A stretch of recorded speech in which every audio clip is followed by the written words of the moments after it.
శ్రీ శ్రీ విద్యారణ్య స్వామి వేదాంత పంచదశి 2వ అధ్యాయం మహాభూత వివేక ప్రకరణ. పంచభూత ప్రకరణం అయిపోయింది. ఇప్పుడు మహాభూత పరమేశ్వరుని స్వరూప, ఇది 9వ భాగం 6-5-20. పరమేశ్వరుని స్వరూపము అవాంగ్మానస గోచరం అవటం చేత దాన్ని నిరూపించటానికి మహాభూత స్వరూప నిరూపణం చక్కని ఉపాయం అని నిశ్చయించి పరమేశ్వరుడు వీటి చేతనే ఆస్వాదింపబడి బహువిధ ప్రపంచ రూపాలతో తోస్తున్నాడు కనుక వీటి ధర్మాలను ప్రత్యేకంగా విభాగించిన అందులో నిగూఢమయ్యున్న ఆత్మతత్వం ప్రకాశిస్తుందని నిశ్చయించి మహాభూత స్వరూపాల వాటి మూలాన్ని సర్వ ప్రపంచ స్వరూపాలను వివరించు వాడై మొట్టమొదట ప్రయోజన నిరూపణ పూర్వకంగా ప్రతిజ్ఞ చేస్తున్నారు విద్యారణ్య స్వామి. సదద్వైతం శృతం యత్తత్ ప్రపంచభూత వివేక పంచభూత వివేకతః బోద్ధుం శక్యం తతో భూత పంచకం ప్రవివిచ్యతే నత్వా శ్రీ భారతీ తీర్థ విద్యారణ్య మునీశ్వర పంచభూత వివేకస్య వ్యాఖ్యానం క్రియతే. దీనికి రామకృష్ణులు అనేవారు చక్కని వ్యాఖ్యానం చేశారు. అద్వైతం ఏకస్వరూపమైన యత్ ఏ సద్రూప బ్రహ్మం శృతం వేదంలో వర్ణించబడిందో తత్ అది పంచభూత వివేకతః పంచభూతాలను అంటే వాటి ధర్మాలను వివేకతః విభాగించటం వల్ల బోద్ధం తెలుసుకోవటానికి శక్యమవుతుంది, తేలికవుతుంది, అర్థమవుతుంది.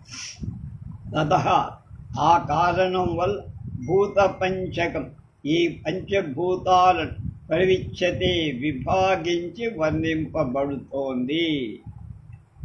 తాత్పర్యం పరమేశ్వరుడు మొట్టమొదట ఆకాశంగా, తర్వాత వాయువుగా, ఇలా భ్రాంతి చేత పంచభూతాలుగా తత్కార్యమైన సర్వ ప్రపంచాన్ని అవిద్యా ప్రతిబింబాల చేత అంటే జీవుల చేత చూడబడింది అని మొదట్లోనే మనం ప్రారంభించి చెప్పాం.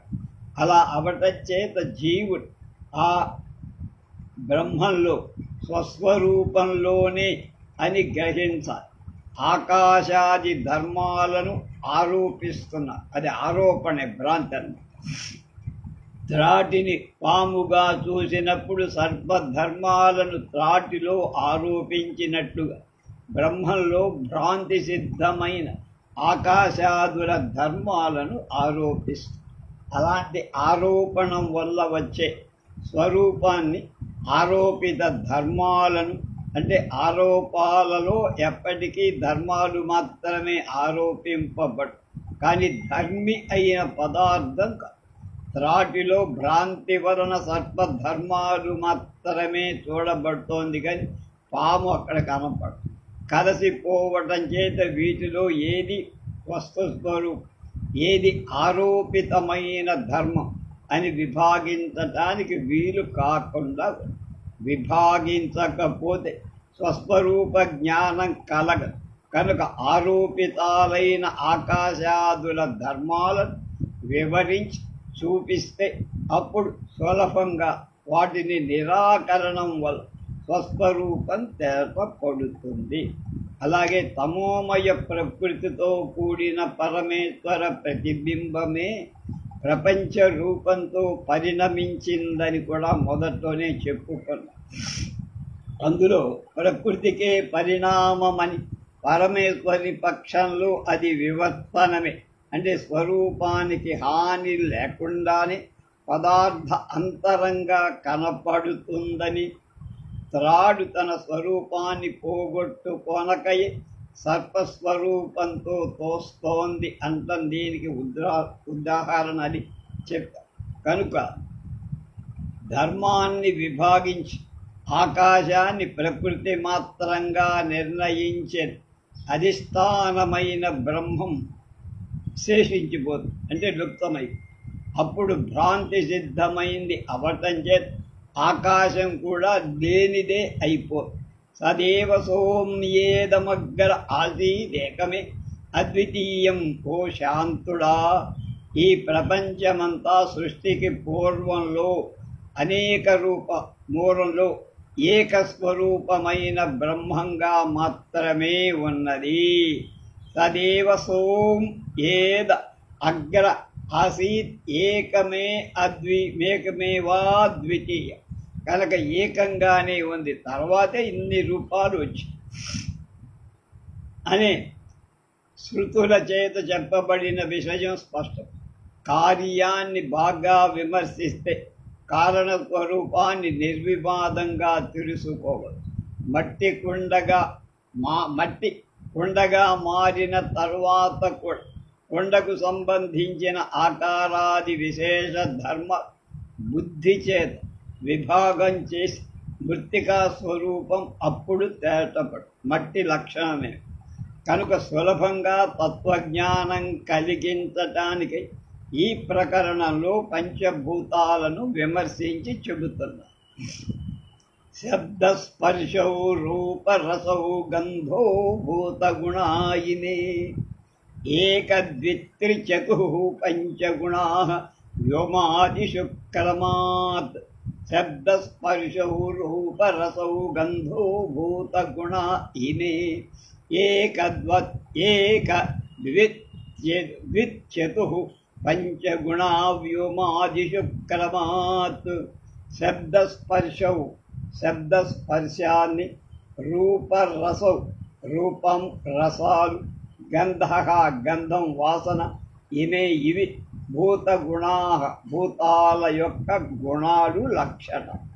వ్యోమాదిషు ఆకాశాలలో క్రమాత్ వరుసగా ఏకద్విత్యతుః పంచగుణం 1 2 3 4 5 గుణాలు ఉంటాయి. వరుసగా చెప్పేశారు. శబ్ద తాత్పర్యం శబ్దస్పర్శ రూప రసగంధాలు 5 భూతాల యొక్క అంటే జీవుల యొక్క స్వభావం.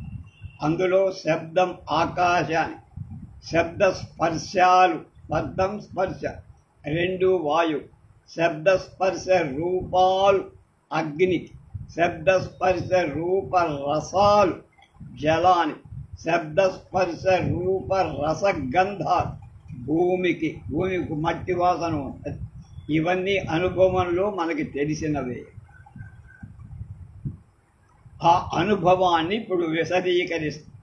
ప్రతిధ్వనిర్యశబ్దో వాయో బీసీతి శబ్దనం అనుష్ణా శీత సంస్పర్శో వహునో భుగు ధ్వని భుగు భుగు ధ్వని ఉష్ణస్పర్శ ప్రభారూపం జలే బులుబులు ధ్వని శీతస్పర్శ శుక్లరూపం రసో మాధుర్యం ఈరితం భూమౌ కళకళా శబ్ద కాఠిన్యం స్పర్శయిష్యతే నీలాదికం చిత్రరూపం మధు ఆమ్లాదికో రస సురభీతర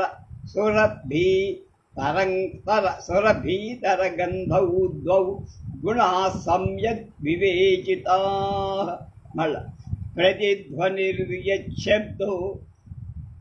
వాయౌ బీసీతి శబ్దనం అనుష్ణాసీత సంస్పర్శో వహునౌ భుగు భుగు ధ్వని ఉష్ణస్పర్శ ప్రభారూపం జలే బులుబులు ధ్వని శీతస్పర్శ సక్లరూపం రసో మాధుర్యం ఈరితం భూమౌ కళకళా శబ్ద కాఠిన్యం స్పర్శయిష్యతి నీలాదికం చిత్రరూపం మధురామ్లాదికో రస సురభీతరంగధౌ ద్వౌ గుణా సమ్యక్ వివేచితా.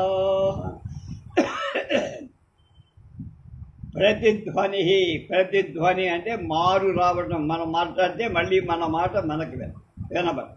వియత్ శబ్ద వియత్ ఆకాశభూతంలో గల శబ్ద శబ్దం కనుక ప్రతిధ్వని ఇవ్వటం ఆకాశ లక్ష్యం. వాయుభూతంలో బీసీ ఇది. బీసీ అనేటువంటి అనే కరణం శబ్దం కలుగుతుంది. ఆ వాయువు ఎప్పుడు శబ్దం చేస్తూ తిరుగుతుంది. ఇది గాలి వీచేటప్పుడు కలిగే ధ్వని. అనుసర్ప అనుష్ణ వేడి కానట్, అశీత చల్లగా ఉన్నట్టు, సంస్పర్శ స్పర్శయు కూడా కల. వహునౌ అగ్నిలో భుగు భుగు ధ్వని, భుగు భుగు అనే తప్పుడు ఉంటుంది. ఇది మండేటప్పుడు కలిగే ధ్వనికి అనుకరణ. ఉష్ణ స్పర్శ వేడి అయిన స్పర్శ దానికి కలుగు. ప్రభా ఆ అగ్నికి గల కాంతే రూపమవుతుంది. జలే నీటిలో బులుబులు ధ్వని కలదు. చెంబు ముంచినా మనం మునిగినా ఆ బులుబులు ధ్వని. నీరు ప్రవహించేటప్పుడు ధ్వనికి అది అనుకరణ ధ్వని. శీత స్పర్శ చల్లని స్పర్శ నీళ్లకు. శుక్ల రూపం తెల్లని రంగు ఉంటుంది. మాధుర్యం తీపి. రస రసమని. ఈరితం అంటే చెప్పబడి. భూమిలో కడకడా శబ్ద, కడకడమని శబ్దం. ఇది కఠిన పదార్థం చేత ఏర్పడింది కనుక గట్టిగా మోగుతుంది. స్పర్శం కాఠిన్యం కఠినత్వమే అని ఇష్యతే అంగీకరింపబడు.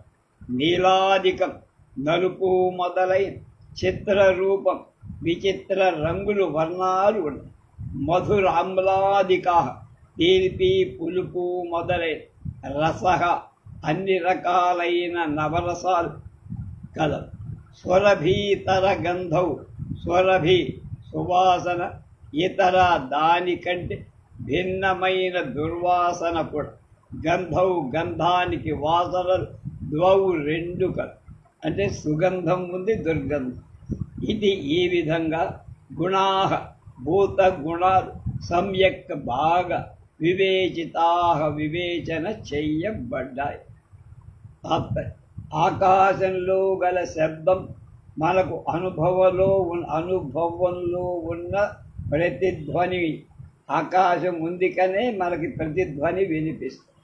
ఇది వాయుధ్వని కాదు. అలాగే వాయువాది భూతాలకు చాంచల్యం కలిగినప్పుడు మాత్రమే కదిలితేనే ధ్వని వస్తుంది. అలాంటి చాంచల్యం లేని సమయంలో కూడా ప్రతిధ్వని ఉంటుంది. వాయువు స్తంభించినా ప్రతిధ్వని ఉంటుంది. కనుక ఆకాశ లక్షణం ప్రతిధ్వని చెయ్యదు. కనుక అది ఆకాశధ్వని. ఆకాశం అంటే సర్వభూతాలకు ఆధారమైనటువంటి ఒక బయలు ప్రదేశం. ప్రతిధ్వని అక్కడినే కలుగు. అలా అయితే ఆవరణం ఎందుకు? నిరావరణమైన ధ్వనం స్థలంలో ప్రతిధ్వని కలగటం లేదు. కనుక గాలే మన ధ్వని తీసుకుపోయి ఆవరణానికి తగిల్చి మళ్ళా వస్తోందని, ధ్వనిశేషం మరలా తెచ్చుస్తుందని, ఇదే ప్రతిధ్వని అని చెప్పాలి అని కొందరు తెలివిగల వాళ్ళు చెప్తారు. ఇది న్యాయం కాదు, ధర్మం కూడా కాదు, నిజం కూడా. శబ్దం వాయువశంలో సంచరించటం అనటం నిశ్చయమే అయినా శబ్దానికి ఒక వాహకం కావాలిగా, అది వాయు. కనుక అది జరిగినా అది మన కంఠం నుండి వచ్చే ధ్వని అంతం కుదరదు. కంఠధ్వనేనా బోలెడు ధ్వనులు. ఒక స్థలంలో పుట్టిన శబ్దం అలాగే శ్రవణం వరకు రాదని, ఆ శబ్దం నుండి ఒక శబ్దధార జనిస్తోందని సిద్ధాంతం. కనుక ఒక ధ్వని వలన కలిగిన రెండవ ధ్వని ప్రతిధ్వని అవుతుంది, ఈకో అని. అది వాయుధ్వని కాదని ముందే చెప్పు. కనుక ఇతర భూత శబ్దాలు కూడా కానేరదు. అది ఆకాశం యొక్క లక్షణం ప్రతిధ్వని చెయ్యాలి. ఇది ప్రత్యేక శబ్దం కాదు. మరి ప్రతిధ్వనికి ఆవరణ ఉండాలనే నియమం కూడా ఎక్కడా లేదు. స్పేస్ పైన వర్ణించిన విధంగా చూస్తే ఒకడితో మరొకడు మాట్లాడేట కూడా వినేవాడికి వినవచ్చేది ప్రతిధ్వని. కనుక ఆ ప్రతిధ్వని ఆకాశంలోనే ఏర్పడుతుంది అంటాం నిర్వివాదం. ఒక శబ్దం నుండి మరొక శబ్దం పుట్టడం అనేటువంటి నిర్వివాదమే, దానికి వాదమక్క. అలా కాకపోతే ఒక స్థలంలో కలిగిన ధ్వని దూరంగా ఉన్నవాళ్ళ చాలా కాలాన్ని కొద్ది పరిమాణంతో వినపడటానికి కారణమేమిటి? చాలా దూరంగా ఉన్న వాళ్ళకు బొత్తుగానే వినరాకుండా ఉండటానికంటే ఇంకా చాలా దూరంగా ఉన్న వాళ్ళకి వినపడకపోవటం కూడా ఉంది. ఇక్కడ మాట్లాడితే ఎదురుగా ఉన్నవాళ్ళకి ఇంకా కొద్ది దూరంలో ఇంకా అవతల వారి శివాలయం దగ్గర ఎక్కడో ఉన్నవాడికి నా మాటలు వినపడతాయి. దానికి కారణం ఏంటంటే ఒక శబ్దం నుండి శబ్ద పరంపరలు వస్తాయి. అంటే తరంగా జనిస్తున్నావని అది ఒకదానికంటే మరొక కొద్ది తక్కువ పరిమాణం కలవి అవుతూ ఉంటాయని, కనుక అవన్నీ సంభవించవు. కారణం కంటే కార్యం స్వల్పంగా ఉండటం అనేది నిర్వివాదం. కారణం కంటే కార్యం. కనుక ఎలా చూసినా ప్రతిధ్వని ఆకాశ శబ్దమే అంటడానికి సందేహం. ఇది ఒక్కటి ఆకాశ గుణం.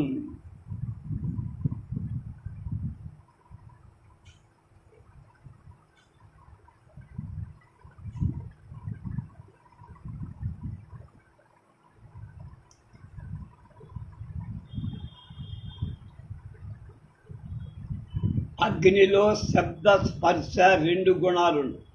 అగ్ని మండేటప్పుడు కలిగే భుగు ధ్వనే దాని శబ్దం. అది ఆకాశ శబ్దం కంటే భిన్నమే అని వాయు నిరూపణలో నిరూపించిన యుక్తులను అనుసరించి నిర్ణయించుకోవాలి. దీనికి ఉష్ణ స్పర్శం కలదని అనుభవ శక్తి. అలాగే దానికి ప్రకాశమే రూపం అగ్ని. ఇది శ్వేత రూపమని, అభాస్వర శ్వేత రూపమని కొందరు. ఇది యుక్తం. అగ్నికి గల కాంతి సామాన్య కాంతే కాని అందు ఏ రూపం కూడా స్పష్టంగా అలాగే విమర్శిస్తే సర్వవర్ణాలకు ఆధారమని తేలుస్తాం. అంటే అన్ని రంగులకు. దీనికి ఇంద్రచాపమే దృష్ట. అగ్ని యందు గల రూపం ఎలాంటిదో సూర్యుడిలో ఉన్నది కూడా అది. మేఘ జలాలలో సూర్యకాంతి ప్రతిబింబించినప్పుడు ప్రతిబింబానుసారంగా కలిగే కాంతి సమూహం ఇంద్రధనుస్సు అంటాం కదా. అందులో విబ్జియార్ 7 రంగులు ఉంటాయి కదా.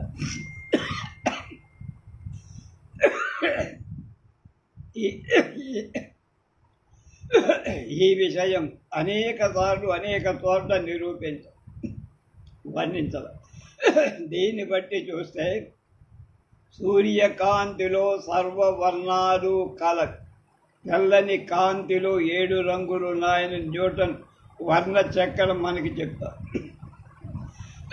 కనుక ఈ రూపాలన్నీ అగ్నిలో కలవై అని చెప్పారు. కనుక సూర్యుల్లో ఏ రంగులు ఉన్నాయి, అగ్నిలో కూడా అవే రంగులు. కనుక అగ్నిలోని రూపం సామాన్య రూపమే, అందు విశేషాలు ఏమీ లేదని చెప్పారు. ఆ రూపం తెల్లది అని కానీ ఎర్రదని చెప్పడానికి వీల్లేదు. యదగ్నే రోహితం రూపం తేజస్తస్త్రద్రూపం. అగ్నికి ఎర్రని రూపం ఏది కలదు అది తేజస్సుకు గల రూపం అని వేదం పైన చెప్పబడిన మతం దీనికి విరుద్ధంగా. కనుక వాళ్ళు తేజస్సును గల రూపం తెల్లది అన్నారు. తేజస్సు అంటే తెల్లగా ఉండే, అది ఎర్రగా ఉండోంది కదా. అలా అయితే మీ సిద్ధాంతం పోయింది కదండి అంటే అలాగా. సామాన్యమైన దానిని లోకానుసారంగా ఏ విశేషంతో అయినా తెల్లదైనా ఎర్రదని చెప్పడానికి వీలేదుగా. జలాలలో నీళ్లలో శబ్దం ఉంది, స్పర్శ ఉంది, రూప రసాలు అందు జల చాంచల్యం వల్ల గుడుగుడు గుడుగుడు అనే జలధ్వని, స్పర్శం వల్ల సల్లదనం, రూపంగా తెలుపు. యమునా నది జలం నల్లగా ఉంది కదా అని అంటావేమోను. అది నీలవర్ణం గల భూ సంబంధం వల్ల కానీ పదార్థాంతర సంబంధం వల్ల కానీ కలిగిందయ్యా. అందువల్ల ఆ జలాన్ని పైకి ఎగరవేస్తే తెల్లగా ఉంటుందని దృష్టి. కనుక యమునా నది నీరు పైకి ఎగరై తెల్లగానే కనుక అది దృష్టి. అయినా ఆ తెలుపు ఉజ్వలమైంది కాదని మామూలు తెలుపు కంటే అంత తెలుపు లేదండి ఇది అనొచ్చు. అప్రకాశాలు పదార్థ సంబంధాలు అనుసరించి అవటంచే ఇలా చెప్పటం అనుచి. ఏ రంగు గల పదార్థమైన ఆ రంగు చేత అనేక పర్యాయాలు పూయబడితే కానీ అప్పుడు అది అధిక కాంతి. మన ఇళ్లలో కూడా ఫస్ట్ కోటింగ్ సెకండ్ కోటింగ్ వేస్తాం, పెయింట్ వేసేది. సెకండ్ కోటింగ్ లెక్క సున్నాని, సెకండ్ కోటింగ్లో దానికి తళతళ మెరిసే స్వభావం పెరుగుతుంది. కనుక నిరుపాధికమైన ఆ శ్వేతవర్ణం కనిపించకపోవచ్చు కానీ అంత మాత్రం చేత అదే దానికి స్వభావయుక్తమని కాదు. దీని రసం సామాన్య రసమే. మాధుర్యం అంటం అనుభవాన్ని బట్టి మాత్రమే చెప్పాలి. వైశేషిక సిద్ధాంతం కూడా అది అయినా అది అన్య సంబంధం వల్ల వచ్చిందే కాదు, దానికి ఉన్న స్వాభావిక లక్షణం కాదు. లవణాది రసాలు ఎలా భూ సంబంధం వల్ల కలిగాయి, మాధుర్యం కూడా వాతాది సంబంధం వల్ల. జలంలో రసమేది స్పష్టంగా కనపడకపోయి కరక్కాయ మొదలైన వాడిని తిన్నప్పుడు దాని రుచి చూస్తే మధుర రసం ప్రకటం. దానివల్ల జలంలో కల రసం మాధుర్యమే అనుకోవాలి అని వైశేషిక సిద్ధాంతం. కానీ ఇదేమి యుక్తమైంది. ఉపాధి వల్ల కలిగేది ఏది స్వభావం కారు. జిహ్వకు నా జలంలోని రసాన్ని గ్రహించే సామర్థ్యం తగ్గి ఉంటుంది. కరక్కాయ మొదలైన పదార్థాలు దాని అభివృద్ధి చేస్తుంది అని వాళ్ళు అంటారు. కానీ అది అనుభవ విరుద్ధం. కరక్కాయ వల్ల కలిగిన ఒగరు అంటే దానిలో ఉన్న నియమాలు ఎంతవరకు నాలుకపై ఉండునో అంతవరకు మాత్రమే జలం మధురంగా. అది జిహ్వ సామర్థ్యాన్ని అభివృద్ధి చేసి ఉండటం తర్వాత కూడా ఆ జలం అట్లాగే కనపడాలిగా. అలా ఈ కారణం వల్ల జలంలోని రసానికి విశేషాలు లేవు. అయినా సామాన్య అనుభవాన్ని అనుసరించి గ్రంథకర్త చేత మధుర రసమే అంటే విద్యారణ్య స్వామి చేత చెప్ప. భూమిలో శబ్దాది గుణాలు 5 ఆకారం గల పదార్థాలు ఒకదాన్నొకటి తగలటం చేత కటకట అనే శబ్దం జరుగుతుంది. అది పృథ్వీ లక్షణం. లోకంలోని పదార్థాలని పృథ్వీమయ పదార్థాలే అని తెలుసుకోవాలి. భూమిలో కఠిన స్పర్శం కలది అంటాం, అందరికీ తెలిసి. నేల మీద పడితే తల పొగుతుంది. అలా పాక భేదాల వల్ల మృదు స్పర్శాలు ఎందుక కాయలు మొదలైనవి పరిపక్వం చెందేయడం మెత్తగా అయిపోవడం చేత దృష్టి. అలాగే ఇందు శుక్ల రక్త పీతాది సర్వవర్ణాలు అంటే అనేక రంగులు సర్వ పదార్థాలు పృథ్వీమయాలు అవటం చేత అందులోని అనేక రసాలను అన్నీ కూడా పృథ్వీ రసాలి. భూమికి నల్లని రూపం కలదు అని ఛాందోగ్య ఉపనిషత్తులో చెప్పబడిన విషయాన్ని అత్యంత తమోగుణ ప్రధాన భూతమని అర్థం చేస్తారు. అది తెలుసుకో. అంతేకాక ఇందు గంధగుణం ఒక్కటి సర్వాధికమై అది సుగంధ దుర్గంధ రూపమని గ్రంథకర్త విద్యారణ్య స్వామి చెప్పారు. సామాన్య అనుభవాన్ని అనుసరించి మాత్రమే ఇలా చెప్పబడిందని విచారిస్తే గంధం సామాన్య గంధం, దానికి ఉపాధులను అనుసరించి మాత్రమే భేదాలు కలుగుతోంది. మంచి వాసన ఉన్న పదార్థాన్ని అది మురిగిపోయినప్పుడు చెడ్డ వాసన రావటం ఇందులో దృష్టాంతం. సువాసనే దానికి స్వభావం అయితే ఎప్పటికీ చెడ్డ వాసన రాకూడదుగా, వస్తుందిగా. ఆ మల్లెపూలు మొదటి రోజు బాగానే ఉంటాయి, రెండో రోజు కంపుకొట్టాలి. కనుక పృథ్వీ గంధం సామాన్య గంధమే. ఇంతెందుకయ్యా, సామాన్యాలైన శబ్దస్పర్శ రూప గంధాలు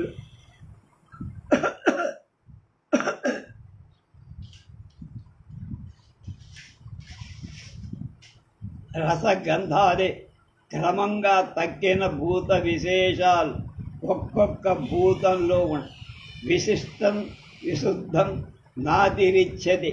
విశేషయుక్తమైన పదార్థం శుద్ధాన కంటే భిన్నంగా న్యాయాన్ని బట్టి చూస్తే ఇతర భూతాలలో శబ్దం ఆకాశ శబ్దం కంటే వేరుక, స్పర్శాలు వాయుస్పర్శాల కంటే భిన్నాలుక, రూపం అగ్ని రూపం కంటే రసాలు జల రూపం కంటే భిన్నాలు.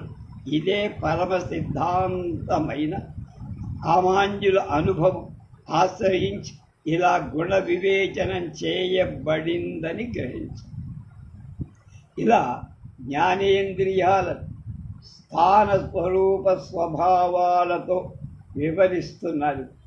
శ్రోత్రం త్వక్చక్షుషీ జిహ్వా ఘ్రాణం పంచాహణం చ ఇంద్రియ పంచకం కర్ణాది గోళకస్తంత తచ్చబ్దాది గ్రాహకం క్రమాత్ సూక్ష్మాత్ కార్యానుమేయం తత్ప్రాయో ధావేద్ బహిర్ముఖం కదాచిత్ విహితే కర్ణే శ్రూయతే శబ్ద అంతరః ప్రాణవాయౌ జాఠరాగ్నౌ జలపానే అన్నభక్షణే వ్యంజంతే యాంతరా స్పర్శా మీలనే చాంతరం తమః ఉద్గారే రసగంధౌ క్షే చక్షాణాం అంతరగ్రహ. అల్లి ఒకసారి. శ్రోత్రం త్వక్చక్షుషీ జిహ్వా ఘ్రాణం చ ఇంద్రపంచకం కర్ణాదిగోళకస్తం తచ్చబ్దాదిగ్రాహకం క్రమాత్ సూక్ష్మాత్ కార్యానుమేయం తత్ప్రాయో ధావేద్ బహిర్ముఖం కదాచిత్ విహితే కర్ణే శ్రూయతే శబ్ద అంతరః ప్రాణవాయౌ జాఠరాగ్నౌ జలపానే అన్నభక్షణే వ్యంజంతే హ్యాంతరా స్పర్శా మీలతే శాంతరాం కథమః ఉద్గారే రసగంధౌ చే చక్షాణాం ఆంతరగ్రహః.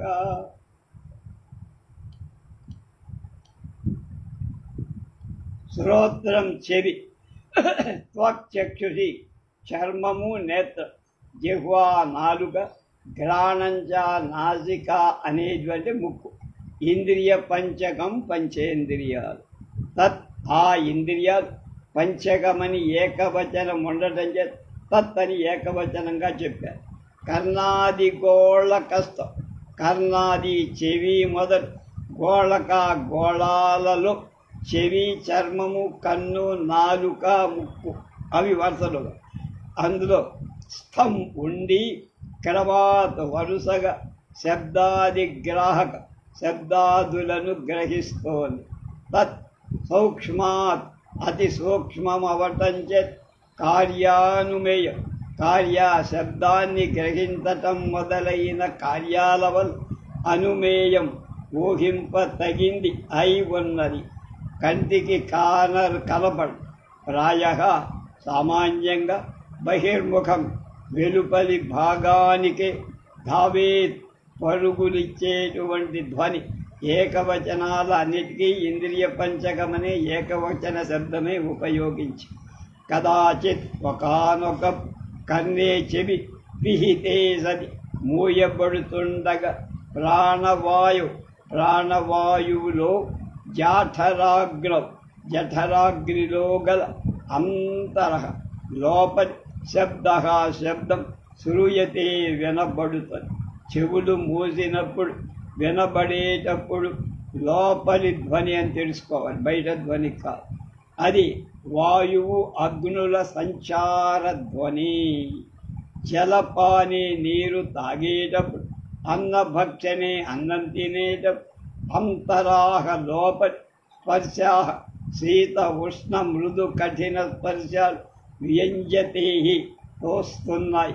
చల్లని నీరు తాగేటప్పుడు వక్షస్థలం దగ్గర చల్లదనం, వెచ్చ నీరు తాగేటప్పుడు వెచ్చదనం తెలుస్తోంది. అది అనుభవం. అలాగే అన్నపు ముద్ద మింగేటప్పుడు కంఠంలో హృదయంలో కూడా మృదు కఠిన స్పర్శలు తెలియజేయబడటం మన అందరికీ తెలిసిన విషయం. నీలనే కళ్ళు మూస్తే అంతరం లోపలి తమహాచ చీకటి కూడా వ్యంజతే కనపడు. ఉద్గారే త్రేడుస్తున్నప్పుడు రసగంధౌచ రుచి వాసన వ్యజ్యేతే ప్రకాశి ఇది. ఇట్లా అక్షారాం జ్ఞానేంద్రియాల యొక్క అంతరగ్రహ లోపలి శబ్దాదులను గ్రహించదు. అంటే ఇంద్రియాలు లోపలి శబ్దాలను ఈ విధంగా గ్రహించడం అని తెలుసుకోవాలి. తాత్పర్యం ఏమిటో శ్రోత్ర ఇంద్రియం అంటే వినేటువంటిది. ఒక ఇంద్రియం చర్మం, నేత్రేంద్రియం కన్న, జిహ్వేంద్రియం నాలుక, జిహ్వా నాలుక, ఘ్రాణేంద్రియం వాసన చూసే ముక్కు అనేవి జ్ఞానేంద్రియాలు. ఇవి చెవి, త్వక్కు, నేత్రం, నాలుక, ముక్కు అనే గోళాలలో ఉండి శబ్ద స్పర్శ రూప రసగంధాలను గ్రహిస్తారు. ఈ ఇంద్రియాలు అతి సూక్ష్మాలు అవటం చేత అవి నెరవేర్చే కార్యాలను బట్టి వాటిని ఊహించాలి. ఈ 5 ఇంద్రియాలను బాహ్య వ్యాపారం కలగ. ఒకప్పుడు చెవులను మూస్తే ప్రాణవాయువు వల్ల, కంఠ జఠరాగ్ని వలన కలిగే లోపలి శబ్దాలు వినపడతాయి, బయట శబ్దాలు. నీరు తాగేటప్పుడు, అన్నం తినేటప్పుడు లోపల గల శీత ఉష్ణ మృదు కఠిన స్పర్శాలు కనప. కళ్ళు మూసినప్పుడు లోపలి చీకటి త్రేంచేటప్పుడు రుచి వాసన కనప. ఇలా ఈ ఇంద్రియ పంచకాల యొక్క వ్యాపారాలను అర్థం చేసుకో. తర్వాత 10వ శ్లోకం. పంచోక్త్వాదానగను మన విసర్గానందకాః క్రియాః కృషి వాణిజ్య సేవాద్యాః పంచస్వంతర్భవంతి వాయుపస్థైరక్షయి తత్క్రియాజనిః ముఖాదిగోళకేశ్వాస్తే తత్కర్మేంద్రియ పంచకం. 10 పంచోక్త్వాదానగమన విసర్గానందకాః క్రియాః కృషి వాణిజ్య సేవాద్యాః పంచస్వంతర్భవంతి వాక్పాదపాణిపాయుపస్థైరక్షై తత్క్రియాజనిః ముఖాదిగోళకేశ్వాస్తే తత్కర్మేంద్రియ పంచకం. ఉక్తి మాట్లాడటం, ఆదాన ఇవ్వటం అంటే గ్రహించడం, ఇవ్వటం, గమన నడవటం, విసర్గం, ఆనందకాః ఆనందం అనే పంచ 5 సర్వం వాక్యం సావధారణం అనేటువంటి న్యాయాన్ని అనుసరించి అర్థం చెప్పం. క్రియాః లోకంలో గల కార్యాలు, కృషి ఆద్య కృషి సేద్యం, వాణిజ్య వ్యాపారం, సేవ చేయడం, ఆద్యాహ మొదలైన అన్ని పంచసు పై 5 అంతర్భవంతి అంతర్భాగం చెందుతాయి. ఏ కార్యం చేస్తే, ఏ వ్యాపారం చేసినా మాట్లాడటం, నడవటం, ఇవ్వడం, తీసుకోవటం కాక మరేం లేదుగా. కనుక అన్నీ కూడా పైన వర్ణించిన 5 కర్మలలోనే చేరతాయి. వాక్కు, పాణి హస్త, పాద, ఉపస్థాని, అక్షై ఇంద్రియాలు చేత పూర్వోక్తాలై క్రియా పనుల యొక్క జని పుట్టుక కలు. వాక్ మొదలైన కర్మేంద్రియ క్రమంగా మాట్లాడటం మొదలైన కార్యాలు ఆచరిస్తాయి. తత్ ఆ కర్మేంద్రియ పంచకం, కర్మేంద్రియాలు 5 ముఖాది గోళకేష్ నోరు మొదలైన బొక్కలు, రంధ్రాలు అంటారే, ఆ రంధ్రాలలో అంటే నోరు, చేతులు, కాళ్ళు, గుదం, గుహ్యం అనే వాటిలో అస్తే ఉన్నాయి. దీనికి తాత్పర్యం వాక్, పాణి, పాద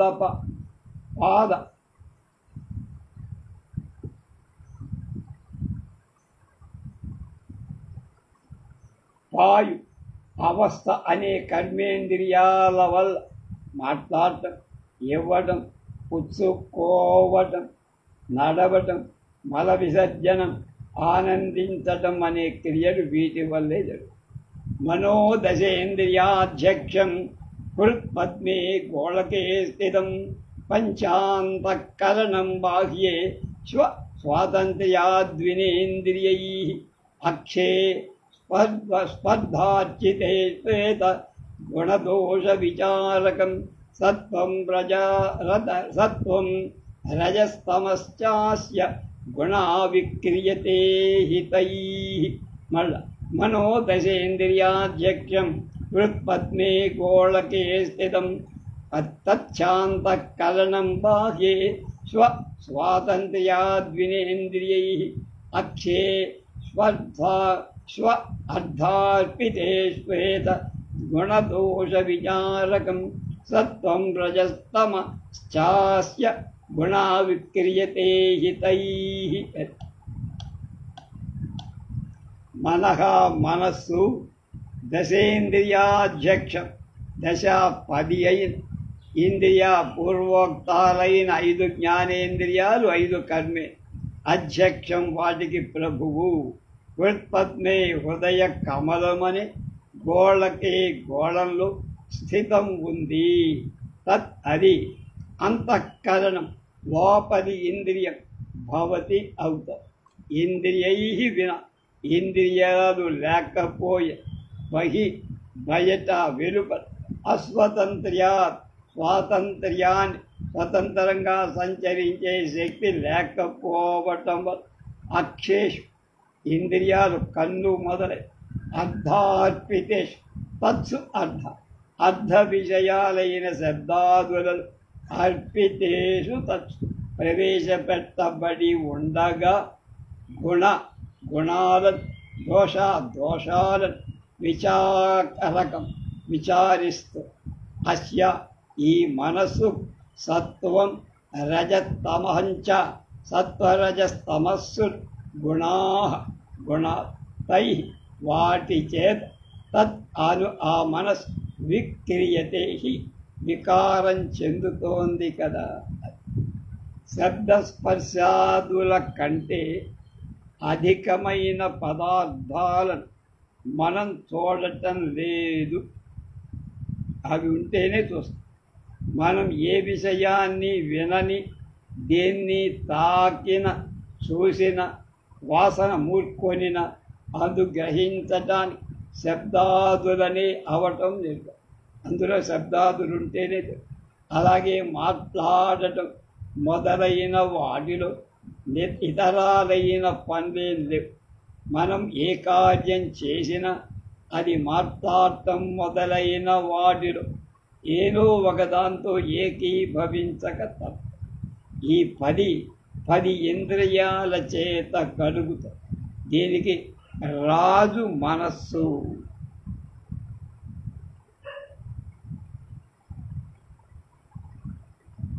సంకల్పం లేని ఇంద్రియం ఒక్కటి ప్రవర్తించ. సంకల్పం లేకపోతే ఏ ఇంద్రియం ప్రవర్తించదు. ఆ మనస్సులకు హృదయం, హృదయ కమలం స్థానం. అది హృదయం కమలంలో మనస్సు. ప్రస్తుతం కొందరు శిరస్సే దాని స్థానం అంటున్నారు, కానీ అది వేదానికి విరుద్ధం. మెదడు తలలో ఉన్నదని, దానిలో భయాది చిహ్నాలు కనబడుతున్నాయని వాళ్ళు అలా చెబుతారు. కానీ అంత మాత్రం చేత మనస్థానం అది అంటానికి వీలు లేదంటున్నారు ఎవరు విద్యారణ్యస్వామి. మనసు ఎక్కడ ఉన్నా, ఎక్కడ సంకల్పించిన సర్వర శరీర స్థితి తెలిపే నాడులలాగా మెదడు కూడా స్వభావ జ్ఞానాన్ని ఒక సాధనంగా ఉంటే ఉండొచ్చు. అలా అయితే భగవంతుడు దాన్ని దాచి ఉంచరాదుగా, నాడుల వలె ప్రకటించే ఉండాలిగా అని అంటావా? పరమేశ్వరుడి అభిప్రాయం ఎవ్వడూ నిర్ణయించదు. దాన్ని ప్రకటించడం వల్ల పూర్వజన్మ జ్ఞానాది ప్రకటనం వలనే అనేక కీడులు జరగచ్చు. కనుక మనస్సుకు హృదయమే స్థానమని వేదమతానుసారంగా అంగీకరించటంలో ఏ విధమైన నిర్బంధం, బాధ లేదు. అలాగే దీనికి ఇంద్రియాలకు లాగా బయటకి పోవటానికి స్వాతంత్రం లేదు మనస్సు. కనుక దీనికి అంతఃకరణం అని.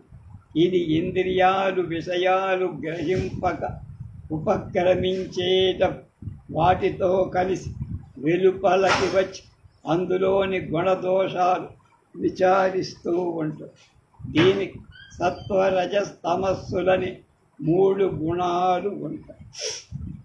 వీటి చేత ఇది అనేక వికారాలు పొందుతూ, సత్వగుణం ఎక్కువైతే శాంతమై విచారవంతం, పుణ్యపాప సంకల్పాల విధి నిషేధపూర్వకంగా విమర్శిస్తూ, ఇది పశ్చాత్తాపభానుభవం కల ప్రతి వాళ్ళకు తెలిసిన విషయం.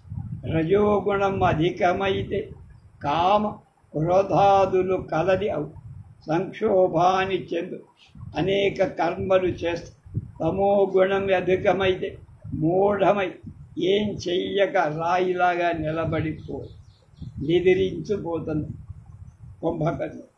ఇలా అవటం చేతనే క్రమంగా ఈ గుణాల వలన శాంత ఘోర మూఢ వృత్తులనేవి కలుగుతాయి అని చెప్పం. ఇప్పుడు ఒక్కసారి ఒక పట్టిక వేసి చెప్తారు. ఇంద్రియాలు అవి చేసే పనులు, దానికి అధిదేవత. శ్రోత్రేంద్రియం శబ్దాన్ని వింటుంది, దానికి అధిదేవత దిక్కు.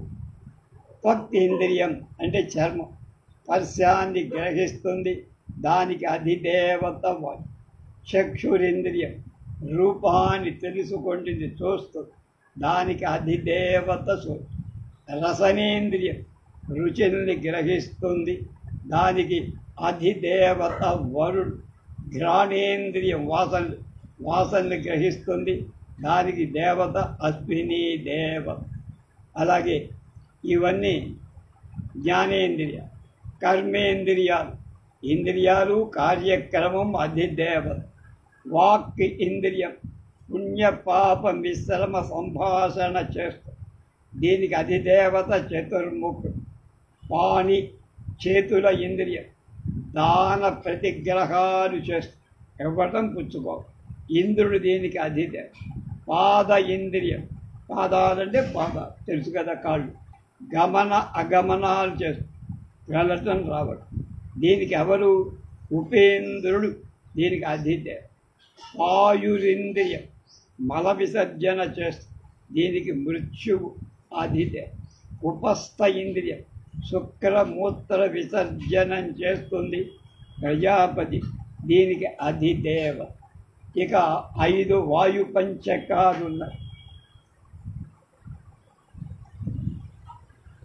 ప్రాణవాయు ఉచ్ఛ్వాసం చేస్తుంది, వశిష్ఠుడు దాని అధిదేవత. అపానవాయు నిశ్వాసం చేస్తుంది, విశ్వకర్మ అధిదేవత. ధ్యానవాయు అన్నరసాన్ని శరీరమంతటా పంచి పెడుతుంది, దానికి విశ్వయోని అధిదేవ. ఉదానవాయు సుషుప్తిలో సకల ఇంద్రియాలను ఉపహరించుకొని తనకు కారణమైన అజ్ఞానంలో లయము ఉత్క్రమణ సమయంలో సకలేంద్రియాలను గ్రహించి లోకాంతరాలకి దీనికి అధిదేవత అసురుడు. తర్వాత సమానవాయు జఠరాగ్నితో కూడి ఆహారాన్ని పచ్చనం అంటే వండటానికి ఉపయోగం. దీనికి అధిదేవత జయుడు. అంతఃకరణ చతుష్టయం అవుతుంది. దానికి మనస్సు ఏం చేస్తుంది? సంకల్ప వికల్పాలు చేస్తుంది. దీనికి అధిదేవత చంద్రుడు. బుద్ధి నిర్ణయం చేస్తుంది. దీనికి అధిదేవత చతుర్ముఖం. చిత్తం చంచలమై ధారణ చేస్తుంది. దీనికి అధిదేవత క్షేత్రం. అహంకారం నేను అనే అభిమానం. దీనికి అధిదేవత రుద్రుడు. కనుక ఇవన్నీ ఏ విధంగా ఒక్కొక్క దానికి అధిదేవత అవి చేసే కార్యక్రమాలన్నీ చాలా వివరంగా ఇచ్చారు వ్యాఖ్యానకర్త రామకృష్ణ స్వామి.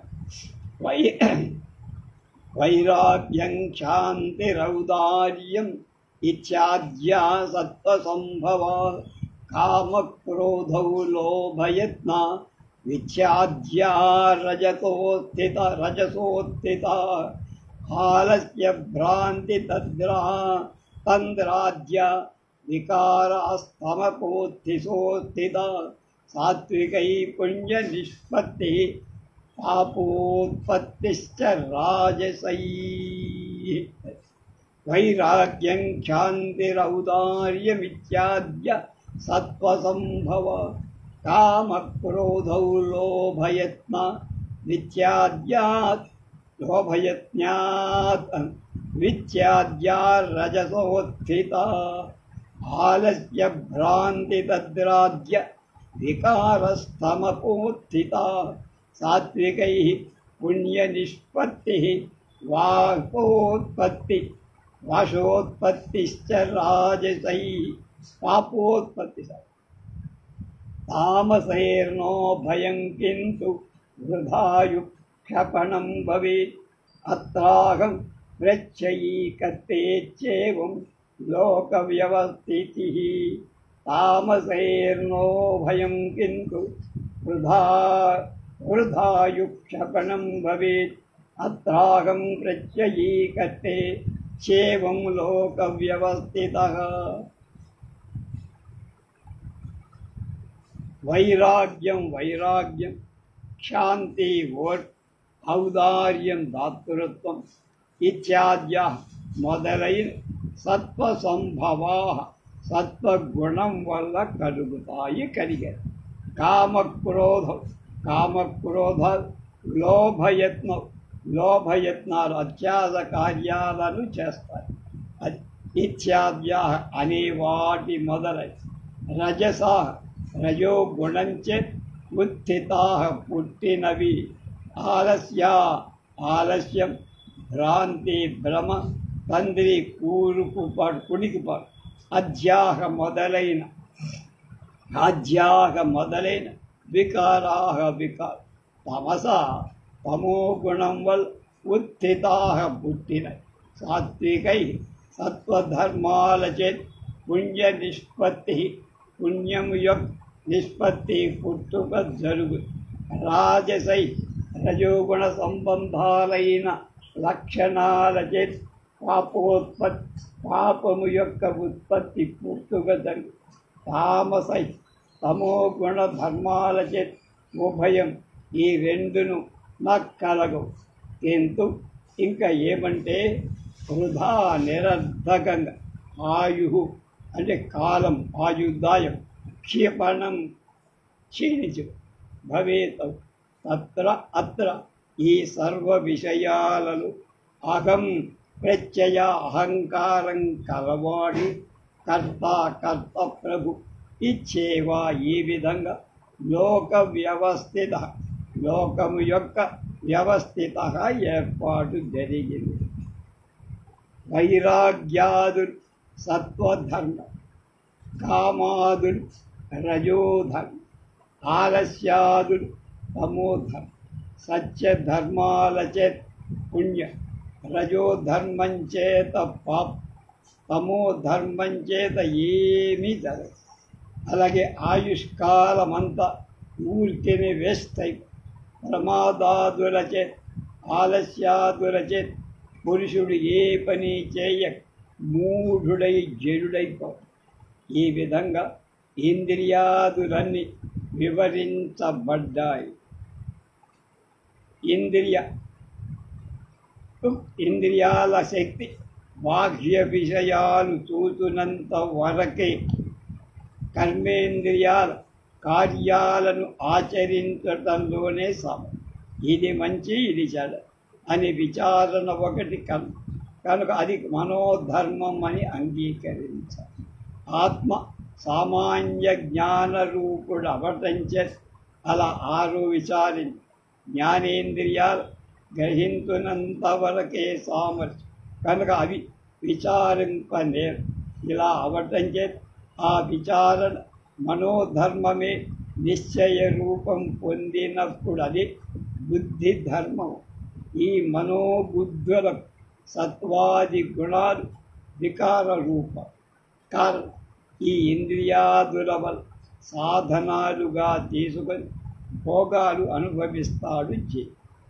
ఈ అహంకార అర్ధభూతుడైన జీవి ఇదే లోక వ్యవస్థ ప్రకారం. అష్ట శబ్దాదియుక్తేషు భౌతికత్వమతి స్ఫుటం అక్షాదా వపిత శాస్త్రయుక్తేభ్య అవధార్యతాం. అష్టస్ఫుటమై శబ్దాది శబ్దం మొదలైన గుణాలతో యుక్తేషు కూడిన ఘటాది పదార్థాల భౌతికత్వం కుండ మొదలైన వాటి భౌతికత్వం భూతజన్యత్వం. ఆ పదార్థాలు భూతజన్యాలు అవటం చేత మట్టిలోంచి కొండ అతి స్ఫుటము బాగా స్పష్టమై అక్షాదవ ఇంద్రియాలు మొదలైన వాటిలో తత్ అభూత అన్యత్వం జన్యత్వం అభూతజన్యత్వం. ఆ భూతజన్యత్వం ఆ పంచభూతాల గుట్టుగా శాస్త్రయుక్తిభ్య వేదాల చేత్ యుక్తి చేత్ అవధార్యత నిశ్చయించుకొనబడు. తాత్పర్యమిటి ఇప్పటికి ప్రపంచ భావమంతా ప్రకటించబడి ఇక ఈ ప్రపంచం ఎందుండి వచ్చిందో చెప్తా. అది పరమేశ్వరుడిలో భ్రాంతి చేత చూడబడు అని చెప్పారు. ఆ భ్రాంతిని తొలగించుకోవాలంటే మొట్టమొదట దీని కారణం ఏమిటో తెలుసు. కారణం తెలిస్తే కానీ కార్యధర్మాలు ఏం చెయ్యాలో తెలియదు. కనుక కొన్ని చోట్ల వ్యతిరేకంగా ఉన్న సామాన్యంగా కారణ ధర్మ కార్యాలకు కలుగుతూ ఉండటం అనేది నియమం లోకం. ఈ నియమాల అనుభవం విరుద్ధమైనప్పుడు కదా కారణ ధర్మాలు కార్యాలకు నియతం కలుగుతుందా లేదా అప్పుడు ఆలోచించాలి.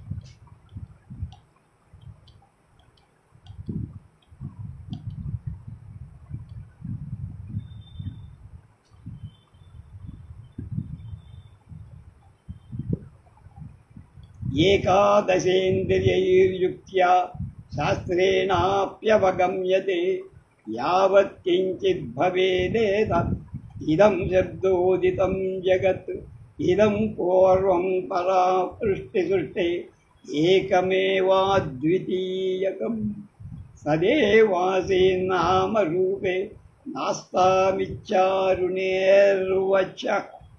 ఇది 19వ శ్లోకం 18. ఏకాదశేంద్రియైర్యుక్త్యా శాస్త్రేణాప్యపగమ్యతే యావత్ కించిత్ భవేదేత ఇదం శబ్దోదితం జగత్ ఇదం సర్వం పురా సృష్టి ఏకమేవాద్వితీయకం సదేవాసేన్నామ రూపే వాస్తామిచ్చారుణేర్వచః. ఏకాదశ ఇంద్రియ అంతఃకరణంతో కూడా 11 ఇంద్రియాల చేత యుక్త్య ప్రత్యక్షంగా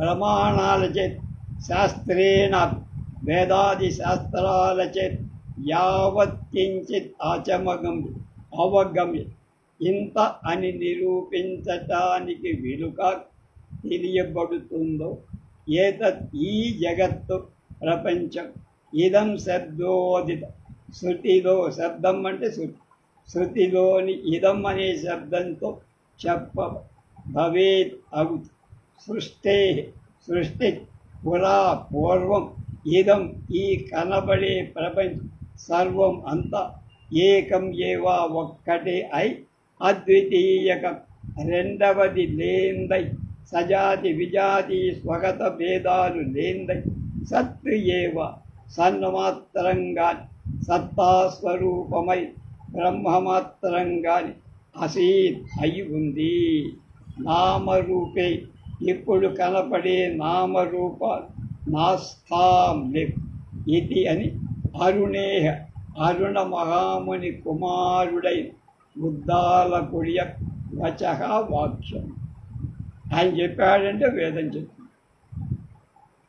ఈ విధంగా భౌతిక రూపమై బహువిధ భేద భిన్నమై సర్వేంద్రియాల చేత ప్రత్యక్షాదుల చేత సర్వశాస్త్రాల చేత గ్రహింపబడే ఈ ప్రపంచమంతా ఇది అనే శబ్దం చేత మాత్రమే ఆత్మ భిన్నంగా చెప్పబడి ఇది అంతా సృష్టికి పూర్వంగా సజాతీయ విజాతీయ స్వగత ధర్మాలు భేదాలు లేని ఒకే ఒక బ్రహ్మ మాత్రమే ఉన్నాడని ఇప్పటి నామరూపాలు అప్పుడు లేవని ఉద్దాలక వాక్య రూపంగా శృతి చెప్పారు. ఇది సద్రూపంగానే ఆరంభ దశలో కానీ శూన్యంగా రూపం ఉంది శూన్యంగా అని పరమేశ్వరుడే ఈ ప్రపంచం అంట.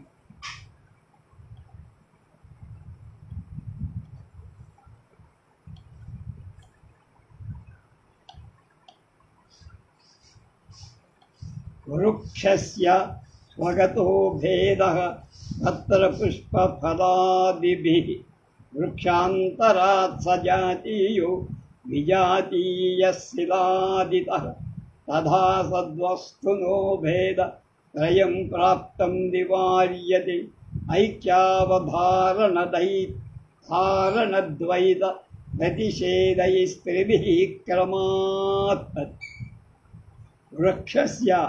వృక్షానికి పత్ర పుష్ప ఫలాది ఆకులు పూలు కాయలు మొదలైన వాటి ఒకదానికొకటి సంబంధం. స్వగత భేదాలు తనలోని పదార్థాల వల్ల కలిగిన భేదం స్వగత భేదం.